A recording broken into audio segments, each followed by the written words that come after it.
My guest is CHAD BLAIR, the politics and opinion editor for the Honolulu Civil Beat. The recently completed Hawaii primary election dealt with a pandemic that hindered the way candidates campaigned and marketed themselves. No neighborhood canvassing, town hall meetings, or fundraising events. Mayoral races in Honolulu and the Big Island would be the highlight races to watch and offered some surprises. The Honolulu prosecutor race dealt with the dark cloud of the Kealoha corruption case overhead, and voters negotiated the first ever all mail-in voting procedures. The results of that process turned out to be the biggest success of the primary. So we started talking about that first. I was genuinely perplexed that the bill kept on dying, especially because the county clerks in the state elections office said, look, this is going to save a lot of money.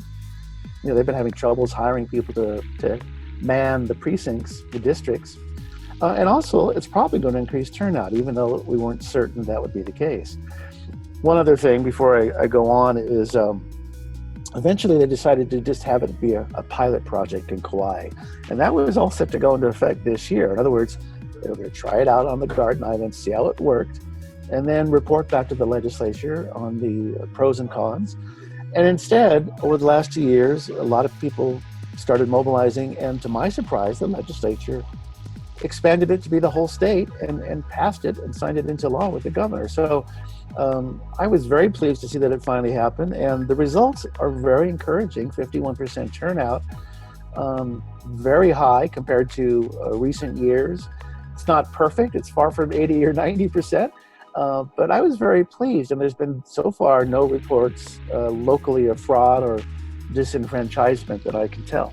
Do you think, and I'm going to get to the pandemic, but as related to the pandemic specific to the mail-in process, do you possibly think that there could have actually been more votes mailed in without a pandemic? Like, could that have possibly, people get a little bit restrictive on things to do as everything is being restricted. Could that have had an effect in just the number of votes mailed in? The mail-in voting was in place long before COVID came to town. There's a discussion nationally about this and the Trump administration and so forth. But locally, that was all set to go. What did change is we thought there was going to be more money for voting centers, for people to show up if they didn't want to vote from home by mail. If they still wanted to vote in person, groups like Common Cause Hawaii, the League of Women Voters of Hawaii, were pushing to expand the in-person voting portion. Because it still existed, but if you were on Oahu, it was really Honolulu Hale and Kapolei Hale. And on the Big Island, it was Hilo and Kona. That's only 2 centers for a very, very big island. And then I think it's one each on Maui, Molokai, Lanai. I'd have to check the exact numbers. But in short, there was concern that not having more of these places to vote in person might limit the turnout. And then when COVID came to town, those concerns became even more pronounced. That somehow, if you lost your ballot in the mail, if it never came in, if you needed assistance, if you needed some sort of language help, then there was concerns that those people may have been denied or been reluctant to vote. So that still does exist. But the reality is that COVID came to town, the legislature had to shut down. There was only so many bills they could get through, and they just didn't have the resources financially because of our revenue being cut so dramatically. Remember also that some of that Federal CARES Act actually did go to the state elections office, and I think maybe the county clerks, to help them with voting by mail. So I don't know that the COVID really clamped down. If anything, I think more people became interested in voting because you didn't have anywhere, you're not going outside. You can't go to the beach much anymore. We've reverted back to not stay-at-home orders, but as you know, we seem to have gotten ahead of the virus and now we're falling behind. So I haven't seen any evidence that COVID per se dampened the turnout. If anything, at least anecdotally, I think it might have helped. And just looking at the pandemic on the impact of political strategy, I had read that if anything, it impacted if you're a newcomer, if you're a new candidate trying to get your name out, the traditional campaigning strategies you couldn't do. You couldn't go door to door. You couldn't hold these fundraisers. General impact of the pandemic in the process of campaigning. What would you say on that? Well, you know, there just was no door-to-door canvassing. You just couldn't do that. I mean, who's going to answer their door for one thing, and who's going to want to go and knock on all those doors? And I believe strongly in old-fashioned canvassing. I think it works. It did not stop sign waving, but you did see people wearing their mask and standing 6 feet apart, or at least they should have been standing 6 feet apart. It did not limit social media. If anything, the attention to social media increased considerably. And if you were the bigger level campaigns, like races for mayor and for prosecutor here on Oahu, you still spent money on TV advertising, on print advertising, on radio advertising. So those things still existed. What I noticed that COVID in particular changed, besides the door-to-door vote canvassing, which is very important, I did see some campaigns get really creative in terms of how they help people. I saw one campaign come up with their own hand sanitizer, right? That they then put their label on, vote so-and-so for office. I saw some campaigns reaching out directly to people by phone saying, here's some information about COVID and where we are and how can I help you? In other words, they use COVID, I don't want to say to their advantage, but these candidates, and it's more than a handful, try to build on the crisis to help their constituents, to help let them know that they cared. I know of another candidate who's anti helped make masks, right? And then that candidate would sell them at forums and whatnot. So I saw people getting creative to try and use COVID in a way to help raise awareness of their own campaigns.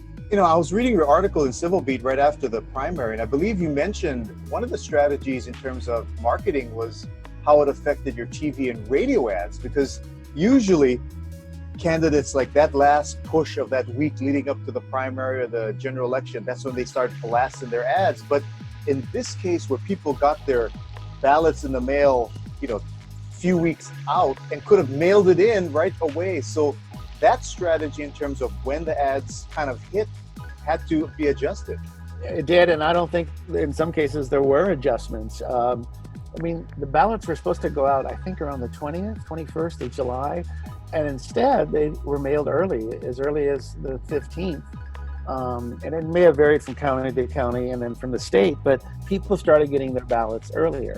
And the ballots started to flow in to the elections office, to the clerks, pretty quickly. And you actually had tallies every few days where suddenly 35% were turned in, and then it was 50. And by Friday night, the night before the Saturday, August 8th primary, a whole bunch of ballots had already arrived, hundreds of thousands of them. And why would you, if I were a campaign, why would I spend money to advertise the last few days before the primary? Sure, there's still some people out there that haven't voted, and maybe it's important to try and sway them as best as you can. But I think going forward, campaigns are going to have to really reconsider how it is they advertise and when they do, because it probably just isn't worthwhile. It was probably just wasted money. I mean, there were people that were running ads on Friday the 7th, the night before. I mean, geez, how many votes do you think you picked up? And we're talking about the big ads. I mean, Honolulu Mayor, prosecutor. I'm not talking about a race for city council or a race for the state house, because those races are often a lot closer, but I would think that was wasted money.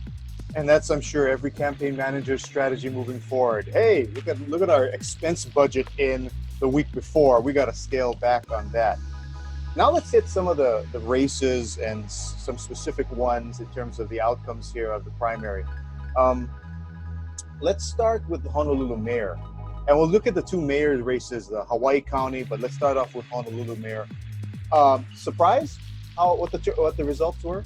I was. Our own polls told us that voters were seeking a fresh approach, a new face. 55% favored that over government experience. I want to say government experience was around the 20th, 25%, easily 2-to-1, more than 2-to-1, saying I'm interested in a fresh approach. And I don't think there's any question that that's what aided Rick Blangiardi and Keith Amamiya being the top two finishers. Of course, they now advance to a runoff in the general, but neither of them had ever run for any office before, which isn't to say that they're unaware of politics. I think both men are very well connected, plugged in. They know a lot of people, and they both ran pretty good campaigns. I think in particular Keith Amamiya's campaign. I would have thought Mufi Hanneman and Colleen Hanabusa and Kim Pine would have done better because of their long track records. And I think Mufi in particular had an appealing argument. Look, I ran this job before. I was a mayor. I could do it again. But I think there was just too much baggage with rail and homelessness. So that generally surprised me. I thought it would have favored experience, particularly when we're in such a crisis. I mean, do you go with somebody brand new, so to speak, or do you go with someone who's been there and done that? My preference would have been there and done that. Clearly, voters felt otherwise. You just mentioned about Keith Amemiya running a good campaign. What specifics would you say were the kind of the good strategies he employed? He started a year out. He started before anybody else. And mind you, there were 15 people total that ran for mayor of Honolulu, even though only 6 or 7 of them were fairly well known. But Amemiya started in August of last year, announced early, was making the rounds. He raised money faster than anybody else. He had the most money in his bank account at the beginning of this year, and I think finished pretty high. I'd have to look at the latest totals, but he clearly outraised everybody else. Again, with the caveat that I haven't seen the final numbers. He also used that money. He started running ads early on. I believe he and Blangiardi were the first 2 mayoral candidates to get ads up back in February and March before COVID started. And then when COVID started, they started modifying their ads a little bit without actually mentioning COVID. Blangiardi would say, during these tough times, we need strong leadership. And Amemiya, you'd see video of Amemiya wearing a mask and, distributing food and whatnot. And then eventually you saw that with Hanabusa and others. But he did that very early on and had some pretty good announcements. So I was surprised for a first-time candidate. He hired some good people that knew what they were doing. Looking at moving forward now with the runoff with the top 2 candidates, Rick Blangiardi and Keith Amemiya, I guess the thing is they got to try and get the votes that went to Hanabusa, that went to Kim Pine, and that went to Mufi Hanneman. What do you think each of their respective strategies need to go moving forward to try and get those votes?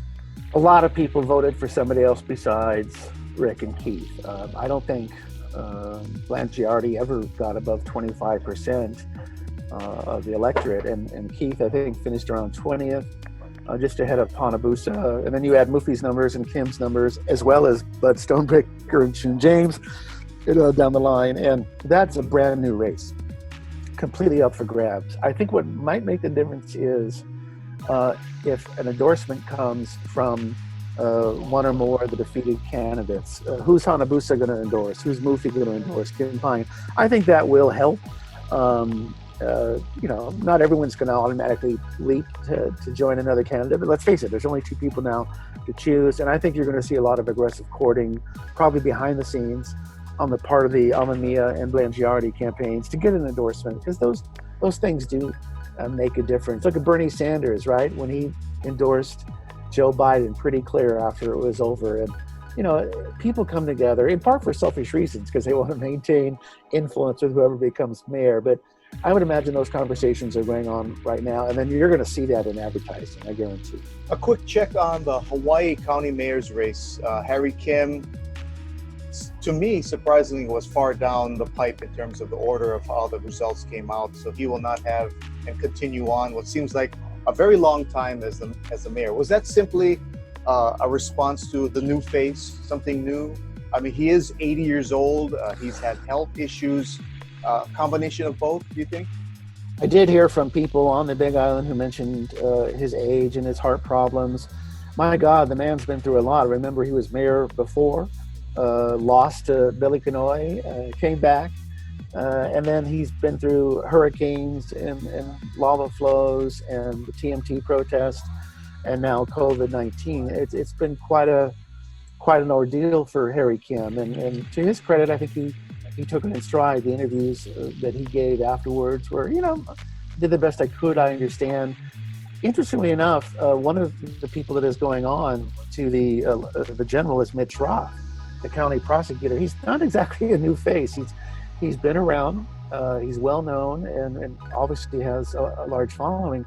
It was Ikaika Marzo's second place finish that surprised me the most because he has not been an elective office. The county prosecutor is an elected office on the Big Island, as it is on all our counties. But Marzo, essentially a social commentator, someone very active in social media. He, in many ways, made his name during the lava flow from Kilauea down in Puna.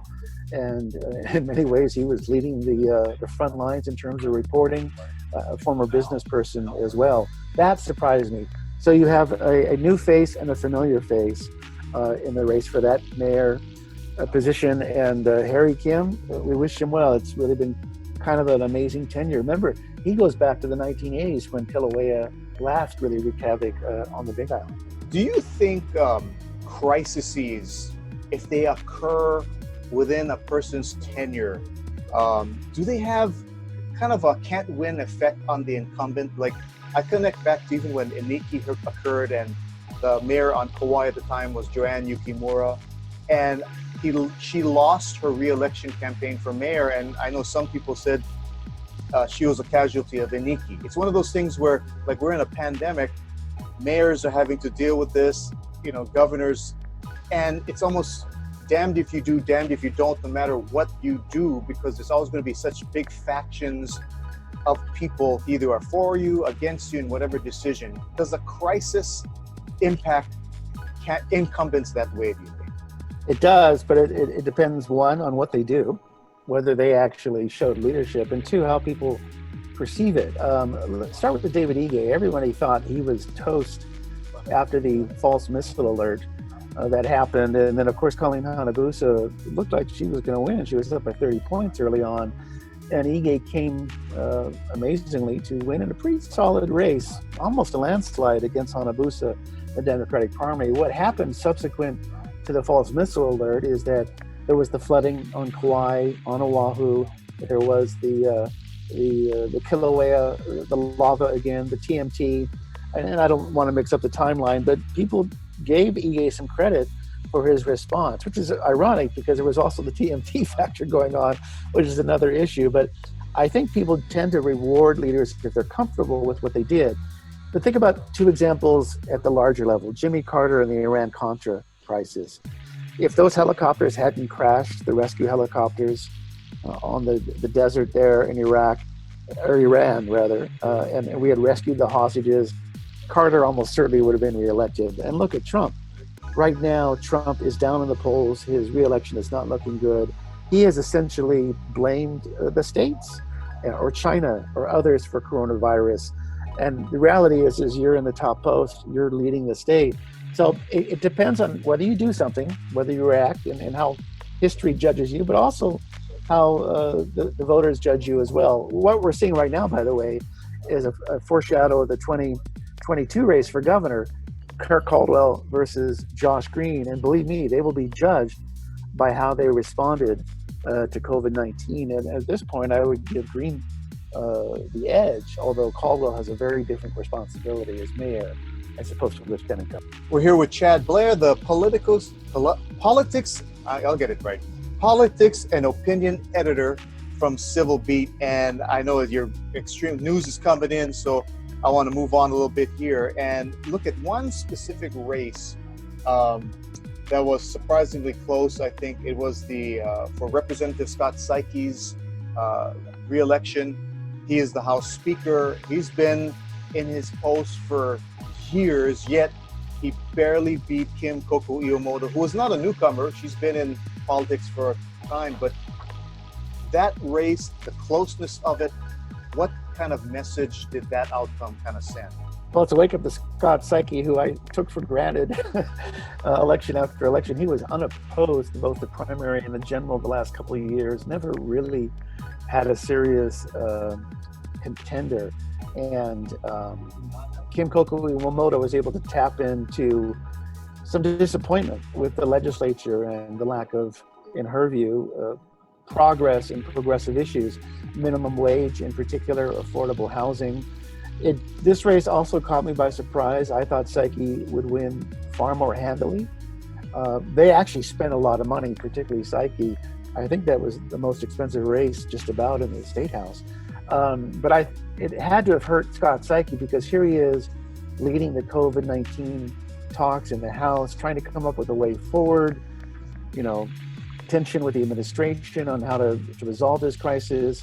And I think he has, to his credit, shown real leadership. He certainly hasn't been just sitting around. And it had to have been quite a wake-up call to win only by, was it 2 or 3 percentage points? I mean, I think it was about 160 votes or something.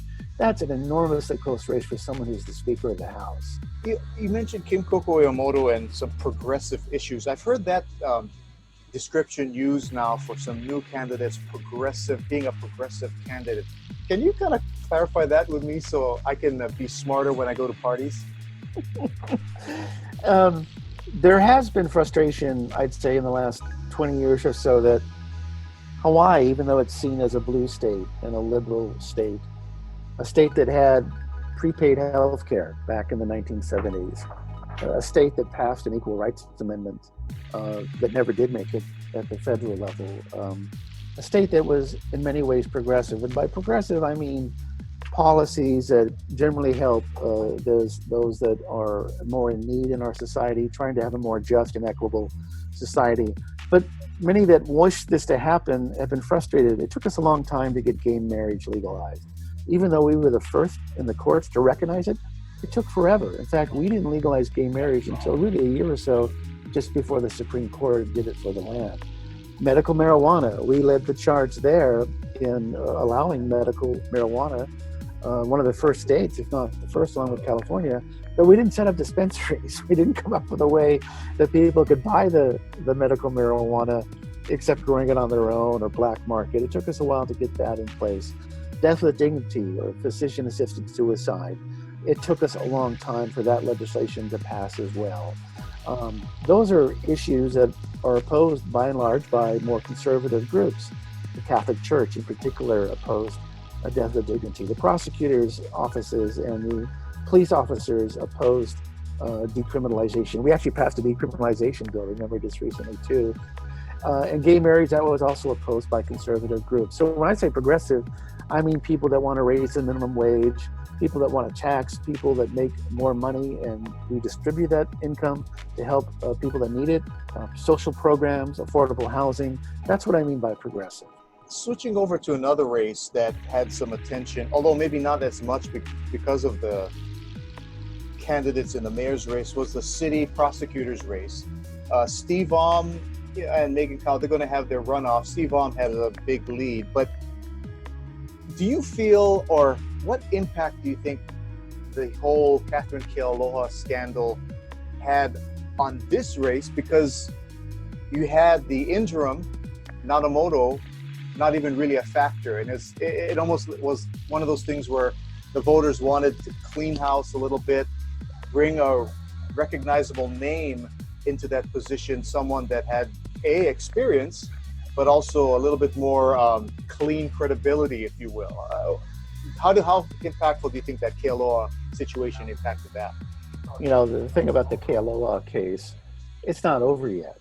I mean, Catherine and Lewis are still waiting for their sentencing, which has been delayed because of COVID, because of the situation in the courts. But it was corruption and conspiracy. And Dwight Nanamoto, the acting prosecutor, right-hand man of Keith Konashiro, the city prosecutor who is still on the job, but who has been on leave because he's been a target in that FBI investigation, received a target letter on paid leave for well over a year now.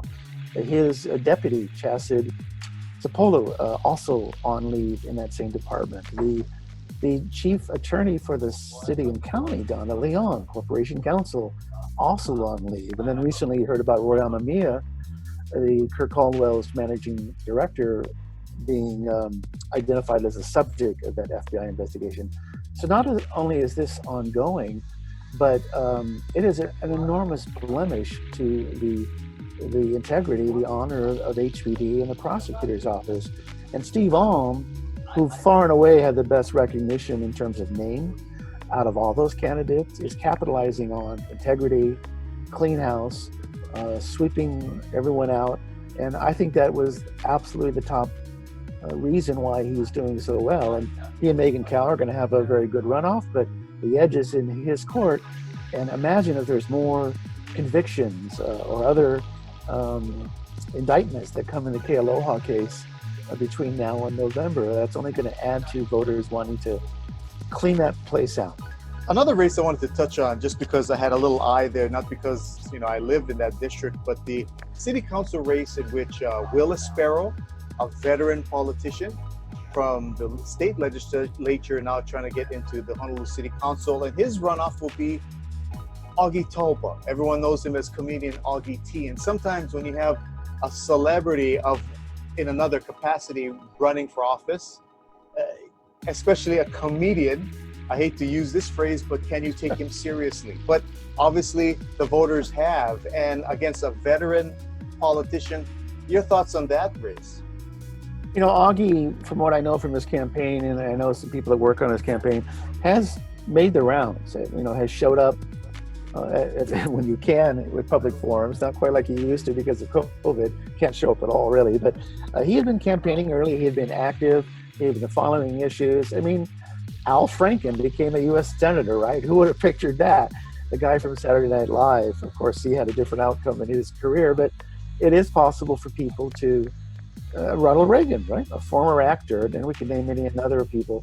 It's going to be tough because Will Sparrow has been in office, a public figure for a very long time. He's no longer in the legislature, and he did run unsuccessfully for, I guess, lieutenant governor in Congress. And so he's missed out, but he's got good name recognition. And I think I would give him the edge right now.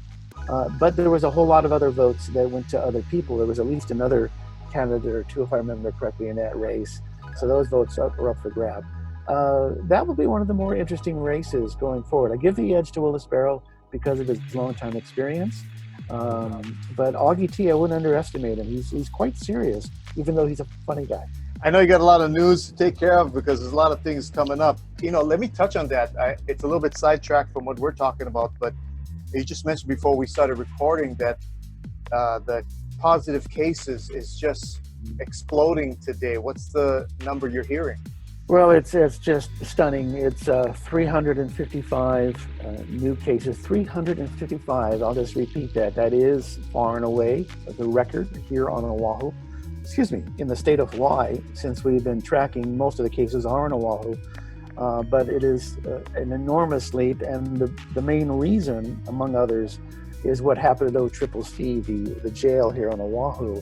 And those numbers, I believe it's about 70 of the inmates just tested positive. This is on top of an earlier figure, as well as 7 of the adult correctional officers, and that is on top of an additional number as well.